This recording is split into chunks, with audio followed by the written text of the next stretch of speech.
Ursula von der Leyen ne mâche pas ses mots face aux actions du gouvernement hongrois. Comment peut-on concevoir qu'un État membre de l'Union européenne, tel que la Hongrie, accorde l'hospitalité à des ressortissants russes sans imposer un contrôle rigoureux? C'est une question qui soulève de vives inquiétudes au sein des institutions européennes.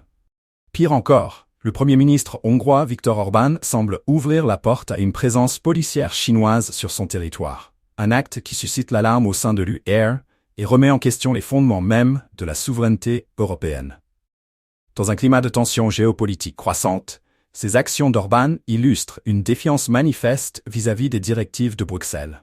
L'Union européenne, en tant qu'entité politique unie, doit-elle tolérer de telles manœuvres qui non seulement compromettent ses valeurs fondamentales, mais aussi sa sécurité collective? Von der Leyen, dans ses critiques, met en lumière la nécessité d'une réponse coordonnée et stricte face à des choix jugés imprudents par certains États membres. La Hongrie, sous Orbán, semble se diriger vers une stratégie de rapprochement avec des acteurs extérieurs, en particulier la Russie et la Chine. Cette orientation suscite des interrogations quant à l'intégrité des politiques de l'UE et à la manière dont la souveraineté européenne est perçue. Est-il acceptable qu'un pays de l'UE choisisse délibérément de collaborer avec des régimes qui défient les principes démocratiques au profit d'intérêts politiques ou économiques? La question est lancée. De plus, la présence de la police chinoise en Hongrie soulève des préoccupations majeures en matière de droits humains et de surveillance.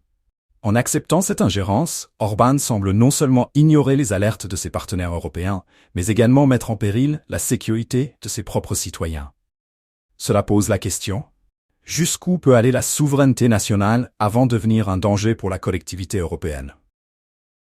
L'argument selon lequel toute forme de résistance à l'influence de Bruxelles équivaut à de l'ingérence étrangère est souvent brandi par les défenseurs d'une ligne dure. Cependant, cet argument est de plus en plus contesté. Beaucoup voient dans cette stratégie une opportunité pour des pays comme la Hongrie de s'affirmer, mais à quel prix? Alors que l'UE cherche à renforcer sa cohésion face aux crises internationales, les agissements d'Orbán semblent contrarier cet objectif.